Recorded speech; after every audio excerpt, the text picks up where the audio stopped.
Donc je vais vous parler rapidement de l'écran du Z2.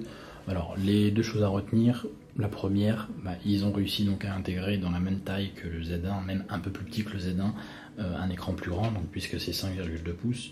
La deuxième chose, on a un écran qui est maintenant IPS, alors que c'était pas du tout le cas pour les écrans Sony avant, donc des angles de vision largement améliorés et des couleurs vraiment superbes sur le Xperia Z2. Je vous ai mis une petite photo à côté d'un Xperia Z1 sur l'article, donc voilà ce que ça donne par exemple sur la même photo entre un Note 3 et un Z2 sur des rouges par exemple. On a des rouges, donc la luminosité est à fond pour les deux téléphones. On a des rouges un petit peu orangés sur le Note 3, alors que les rouges du Z2 sont très proches de la réalité. La qualité est vraiment de cet écran est vraiment très bonne, hormis je dirais le HTC M8 qui a vraiment également un très bel écran.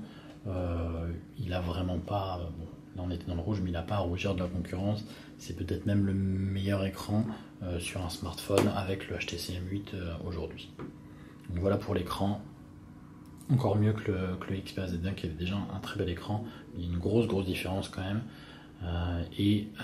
donc une intégration plus aboutie, puisque dans la même taille ils ont mis un écran plus grand, qui était un petit peu le reproche que l'on faisait à Sony avant.